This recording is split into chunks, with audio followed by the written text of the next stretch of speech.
हाल ही के दिनों में सद्गुरु की शख्सियत ने भारत को अद्भुत तरीके से मंत्रमुग्ध कर रखा है। सद्गुरु के लाखों अनुयायी हैं और साथ ही साथ राजनेताओं के साथ भी उनके गहरे संबंध हैं। इसी वजह से वे भारतीय सार्वजनिक जीवन में एक तूफान की तरह उभरे हैं। वो दुनिया भर में योग के कार्यक्रम कराते हैं, भारत की नदियों को बचाने के लिए एक बहुत बड़ी परियोजना चला रहे हैं और इसके साथ साथ कई लोकप्रिय किताबों के लेखक भी हैं।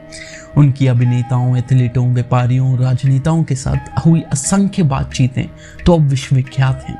चाहे वह इतिहास की बात हो या दर्शन की, साइंस का सवाल हो या राजनीति का, सद्गुरु के पास हर सवाल का उत्तर है।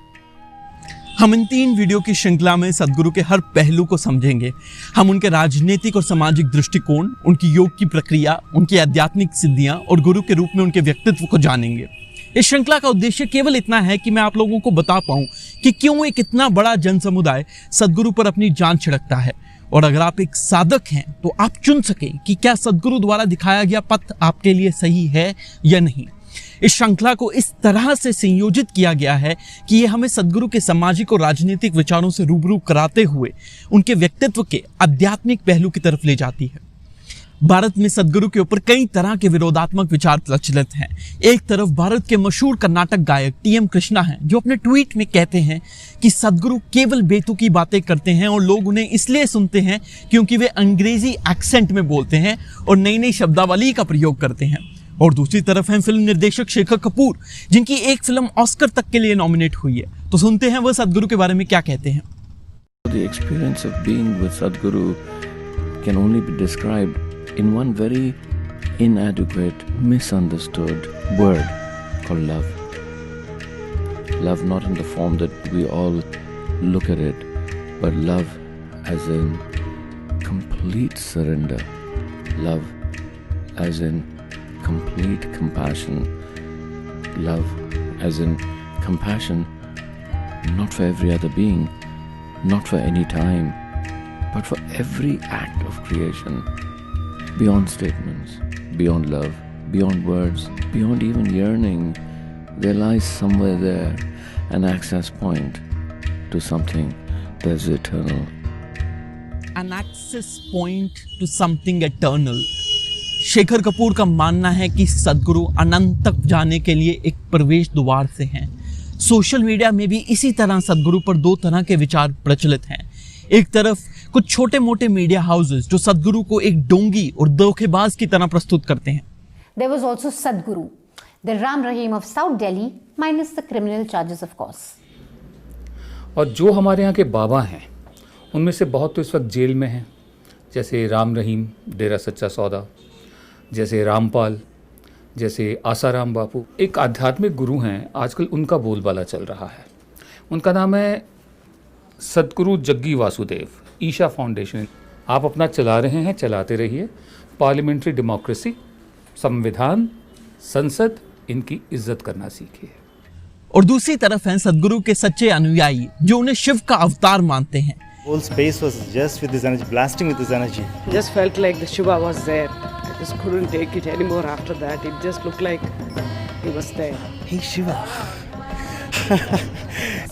इन दोनों रायों में सत्य का कुछ अंश जरूर है, परंतु ये दोनों दृष्टिकोण अपने आप में सीमित और संकुचित हैं।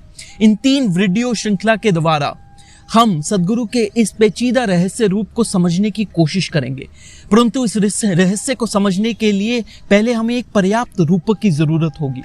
अपने अनेक कार्यों के साथ साथ सद्गुरु यंत्र बनाने की गुप्त कला को भी जानते हैं, और हम एक पारंपरिक यंत्र के रूपक के द्वारा सद्गुरु के व्यक्तित्व को समझेंगे। यंत्र भारतीय आध्यात्मिक परंपराओं का अभिन्न हिस्सा है। यंत्र के किनारे 4 द्वार होते हैं जो दुनिया के सांसारिक क्षेत्र को दर्शाते हैं। इन दरवाजों से ही एक साधक ब्रह्मांड के क्षेत्र में प्रवेश करता है। यंत्र की बाहरी सीमाएं हमारे अस्तित्व के सांसारिक पहलू को दर्शाती हैं, और जैसे जैसे हम अंदर बढ़ते जाते हैं वैसे वैसे हम अधिक सूक्ष्म आध्यात्मिक क्षेत्रों में प्रवेश करते जाते हैं। यंत्र के केंद्र में स्थित बिंदु उसकी ऊर्जा का स्रोत है, और यही बिंदु ऊर्जा को अन्य भागों में फैलाती है। भारत में यंत्र कागज पर बनाए जाते हैं, घर की दीवारों पर चित्रित किए जाते हैं, तांबे पर अंकित किए जाते हैं। यंत्र के मूलभूत डिजाइन को बढ़ाकर बड़ी बड़ी संरचनाओं का निर्माण किया जा सकता है। ज्यादातर भारतीय मंदिरों का निर्माण यंत्र के रूप में ही किया गया है, जहां दुनिया के हर पहलू को मंदिर की बाहरी दीवारों पर दर्शाया जाता है। जैसे जैसे हम आंतरिक केंद्र की ओर बढ़ते हैं, वैसे वैसे हम भौतिक से आध्यात्म की ओर, स्थूल से सूक्ष्म की ओर और दुनिया से दिव्य की ओर की यात्रा तय करते हैं। यंत्र के सरल डिजाइन का विस्तृत रूप पूरे शहर के निर्माण के लिए भी इस्तेमाल किया जा सकता है। बनारस शहर एक विशाल यंत्र के रूप में बनाया गया है, जिसके केंद्र में स्थित विश्वनाथ मंदिर है।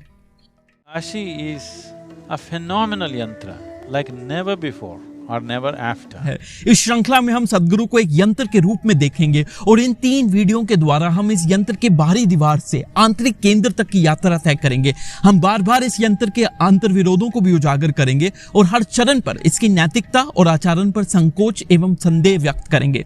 इस यंत्र की बाहरी दीवार से झांकने पर सदगुरु ज्यादातर लोगों के लिए एक वक्ता एवं यूट्यूबर के रूप में उभरते हैं। यूट्यूब पर सदगुरु की भारी भरकम उपस्थिति है। उनके 15 भाषाओं में 20 से अधिक ऑफिशियल यूट्यूब चैनल हैं और उनकी पूरी दुनिया में 1.25 करोड़ से भी अधिक सब्सक्राइबर्स हैं। यूट्यूब पर सदगुरु एक प्रेरक वक्ता के रूप में उभरते हैं, जो ज्ञान और हास्य के मिश्रण से लोगों को लुभा ले जाते हैं। Now women are arguing God could be a woman. Such problems exist only in those cultures. In India, we have man God, we have woman God, we have cow God, we have monkey God, we have everything. Every kind, crawling one, creeping one, flying one. Because we foresaw all the problems of the future. उनकी बातों के केंद्र में एक मूलभूत संदेश है, जो लोगों को अपनी भावनाओं पर नियंत्रण रखने और अपने आंतरिक अनुभव को आनंदित बनाने के लिए प्रेरित करता है। One's own thought and emotion has become such a huge suffering. Outside will never happen 100% the way you want it. We can manage it to some extent. But at least what happens within you must happen the way you want it. If right now what happened within you was happening the way you want it, would you keep yourself at the highest level of pleasantness or no? सदगुरु का इरादा एक बहुत बड़े स्तर पर लोगों तक पहुंचने का है, इसलिए वे अपनी वीडियोस को ऐसे डिजाइन करते हैं कि वह भिन्न प्रकार के दर्शकों को लुभा सके। उनकी यूथ एंड ट्रूथ श्रृंखला में वह युवा छात्रों के साथ चर्चा करते हैं। In conversation with the mystic में वह मशहूर हस्तियों के साथ वार्तालाप करते हैं और शिवा लिविंग डेथ में वह भगवान शिव के बारे में कहानियां सुनाते हैं। यूथ और ट्रूथ अभियान सदगुरु के द्वारा देश के युवाओं को लुभाने का एक प्रयास था। इस श्रृंखला को इस तरह से डिजाइन किया गया था कि छात्र सवाल पूछते और सदगुरु उनका उत्तर देते थे, और इस वजह से बातचीत हमेशा युवा छात्रों के मुद्दों के इर्द गिर्द ही घूमती थी। कॉलेज के छात्रों के लिए सदगुरु एक अजीब आध्यात्मिक गुरु के रूप में उभरे, जिन्होंने प्रेम, आत्महत्या, कामुकता और यहाँ तक कि पॉर्न, हस्तमैथुन और मैरिजुआना जैसे विषयों पर खुलकर चर्चा की। ऐसे विवादित मुद्दों पर सदगुरु की खुली चर्चा को सुनकर युवा कुछ हद तक विस्मित भी हुए। एक लंबी दाढ़ी वाले गुरु, जिनका दिलकश पहनावा है, जो महंगी मोटरसाइकिल चलाते हैं, जो पूरी दुनिया में भ्रमण करते हैं, ऐसे गुरु के व्यक्तित्व ने कॉलेज के युवाओं के मन पर गहरी छाप छोड़ी।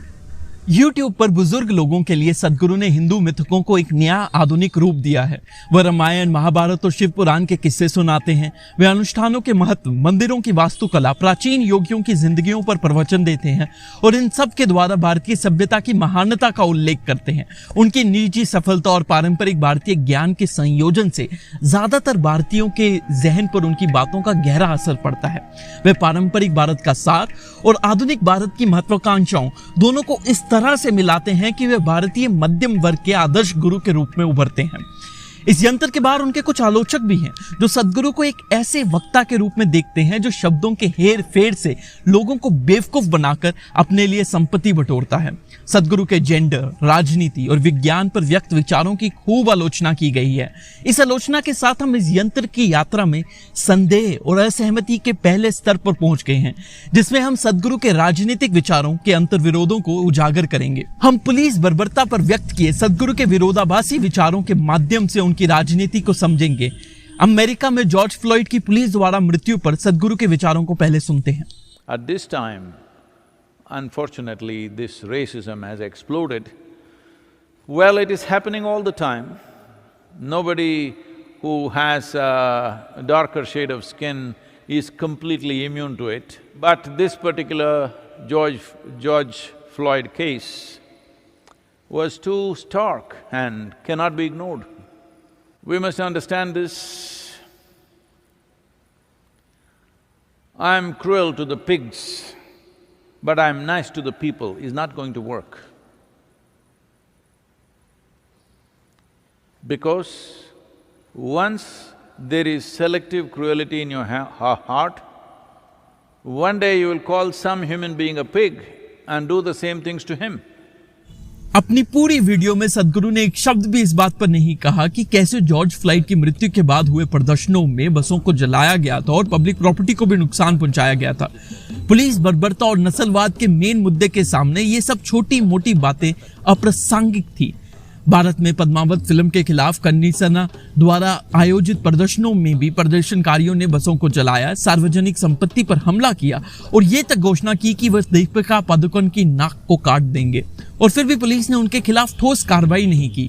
पुलिस के इस बर्ताव पर सदगुरु की प्रतिक्रिया सुनते हैं। They were burning buses, then I called somebody, a very responsible person in the country, and said, "What is this? How are we allowing this to happen? If you don't like a movie, don't go." We handle them rough on the street. Tomorrow if these 100 women, even if 10 of them burn themselves, it'll become an international issue. So let the buses burn for 1 or 2 days, then we will deal with it. I thought this is a strange kind of wisdom, but it is wisdom. सदगुरु का मानना है कि कुछ स्थितियों में संयम बरतना ही पुलिस की बुद्धिमत्ता को दर्शाता है, और इस बात से मैं पूरी तरह से सहमत हूँ। जब जनता उत्तेजित हो तो संयम ही पुलिस अधिकारियों का कर्तव्य बन जाता है। वैसे जॉर्ज फ्लॉयड की मृत्यु से कुछ महीने पहले दिल्ली पुलिस ने जामिया विश्वविद्यालय के केंद्रीय पुस्तकालय में घुसकर छात्रों को एंटी सीए प्रदर्शन में भाग लेने के लिए अंधाधुंध तरीके से पीटा था। इस क्रूर हमले में छात्र शारीरिक रूप से घायल हुए, मानसिक रूप से प्रभावित हुए और एक छात्र ने अपनी एक आंख की दृष्टि को हमेशा के लिए खो दिया, और सदगुरु ने पुलिस कार्रवाई का समर्थन किया। Illiterate youth in the universities went wild. Everybody is changing their stance and saying, no, we are reacting because of police atrocity. When they go, well, if she is throwing stones and she is not, both will get beaten, unfortunately, because she is sitting next to her. This is the way it works in the crowd, huh? All of them who are sitting together, everybody gets beaten. But I think they didn't use their firepower. That is a lot of restraint, otherwise people would have died in big numbers. Anti CA प्रदर्शनों के दौरान भी सार्वजनिक संपत्ति को नुकसान पहुंचाया गया था। पुलिस अधिकारियों के द्वारा स्कूटर और कार को तोड़ने के वीडियो सामने आए और साथ ही साथ ये दावा भी किया गया था कि प्रदर्शनकारियों ने सार्वजनिक संपत्ति को नुकसान पहुंचाया है। फिर भी देश भर में ज्यादातर प्रदर्शन शांतिपूर्व ही रहे। इसके जवाब में सदगुरु ने ट्वीट किया, जिन सब प्रदर्शनकारियों ने सार्वजनिक संपत्ति को नष्ट किया है, उनकी संपत्तियों को जब्त करके लागत वसूलने की प्रक्रिया शुरू होनी चाहिए। बाद में जब ईशा फाउंडेशन ने ट्विटर पोल जारी किया जिसमें पूछा गया था कि क्या एंटी सीए प्रदर्शन जायज हैं या नहीं, जब बड़ी संख्या में लोगों ने सरकार के खिलाफ प्रदर्शनों का समर्थन किया तो उन्होंने तुरंत ट्विटर पोल को डिलीट कर दिया। दिल्ली के दंगों में भी जॉर्ज फ्लॉयड की तरह एक वीडियो में दिल्ली पुलिस एक मुस्लिम लड़के फैजान को पीटते हुए दिखाई देती है और बाद में वह लड़का मृत पाया गया। इस घटना के बारे में सदगुरु ने एक शब्द भी नहीं बोला।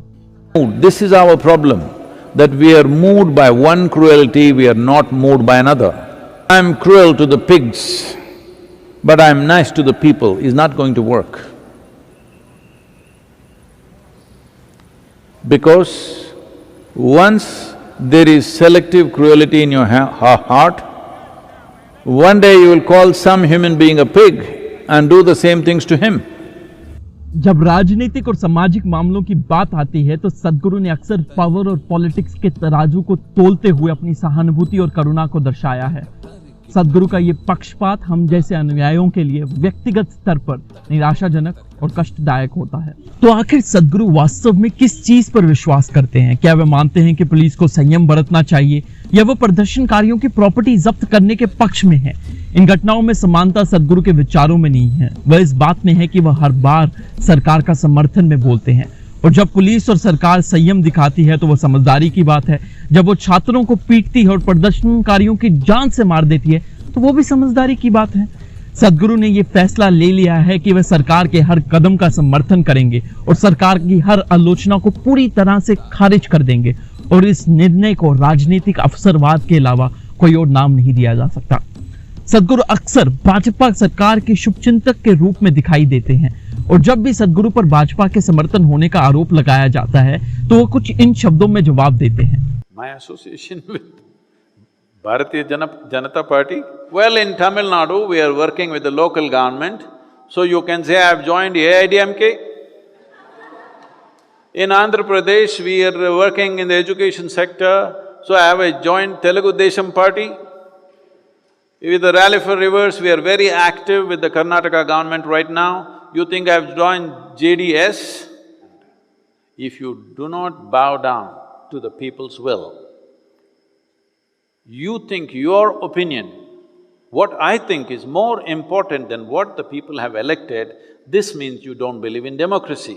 You want feudalistic nonsense once again. उन्होंने कहा कि क्योंकि वो भिन्न विचारों वाली सरकारों के साथ काम करते हैं तो असल में वो लोकतांत्रिक हैं। लोकतंत्र सरकार के से बहुत बड़ी चीज है। वह एक निष्पक्ष मीडिया, एक मजबूत न्याय प्रणाली और लोगों के आंदोलनों से बनता है। सदगुरु की राजनीति का अगर सही तरीके से व्याख्यान किया जाए तो उन्हें लोकतंत्र का समर्थक नहीं, सरकार का समर्थक कहा जाएगा। जो भी सत्ता में होगा, सदगुरु उनका समर्थक और बचाव करने के लिए तरीके ढूंढ ही लेंगे। इसलिए जबकि पश्चिमी लोग सदगुरु को केवल एक योगी के रूप में जानते हैं, हम भारतीय उन्हें सत्ता के ढांचे में उलझा हुआ पाते हैं। एक ऐसा व्यक्ति जो बड़े राजनेताओं के साथ अपनी गुटबंदी बनाए रखता है। लेकिन हमें यह कभी नहीं भूलना चाहिए कि लोग सदगुरु को उनके राजनीतिक विचारों के लिए फॉलो नहीं करते, जैसे कि लोग टीएम कृष्णा को उनकी विचारधारा की वजह से नहीं जानते। लोग टीएम कृष्णा को जानते हैं क्योंकि वो एक बहुत बड़े गायक हैं। इसी तरह लोग सदगुरु को जानते हैं क्योंकि वो एक बहुत बड़े योगी हैं। अक्सर सदगुरु ने खुद कहा है कि ये असंख्य वीडियो, सवाल जवाब और अंतहीन बैठकें क्लिक बेट की तरह हैं, लोगों को उनकी तरफ आकर्षित करने के लिए एक छोटा सा माध्यम। YouTube videos are titillation, just to tickle you a little bit. Because the world is not in a condition of sensitivity to life where they would naturally see the need to look for something profound. इसलिए YouTube video के आधार पर सदगुरु से नफरत करना या उनसे मोहब्बत करना एक बहुत ही सीमित दृष्टिकोण को अपनाना होगा। अगर इसे दूसरे तरीके से कहा जाए तो ये अंतहीन वीडियोस यंत्र के दरवाजे पर बनी सजावट की तरह हैं, मंदिर की बाहरी दीवारों पर बनी मूर्तिकला की तरह हैं। किसी भी मंदिर को उसकी बाहरी मूर्तिकला से आंकना गलत नहीं है, परंतु केवल बाहर से देखने पर आपका दृष्टिकोण सीमित ही रहेगा। इन सब मूर्तिकलाओं का केवल एक महत्व है कि वह आपको अपने गर्भगृह की तरफ आकर्षित करती हैं, आपको अंदर आने के लिए प्रेरित करती हैं। और इस श्रृंखला की अगली वीडियो में हम सदगुरु नामक इस यंत्र के अंदर प्रवेश करेंगे, तो प्लीज हमें ज्वाइन कीजिएगा अगली वीडियो के लिए। अगर आपको ये वीडियो पसंद आई तो इसे प्लीज लाइक कीजिए, इस पे कमेंट कीजिए, इसे दूसरे लोगों के साथ शेयर कीजिए और अगर आप ऐसी और वीडियोस देखना चाहते हैं तो प्लीज मेरे चैनल को सब्सक्राइब कीजिए। मैंने ये श्रृंखला सदगुरु के आध्यात्मिक पहलू को समझने के लिए बनाई है और इसी ही प्रक्रिया में मैंने 3 वीडियोस और 4 किताबों का चयन किया है जो सदगुरु के आध्यात्मिक पहलुओं को बहुत सही और अच्छे तरीके से खोलती हैं। उनको मैंने डिस्क्रिप्शन क्लिप्स में डाला है, अगर आप किताबें खरीदना चाहते हैं तो वहां से खरीद सकते हैं। शुक्रिया।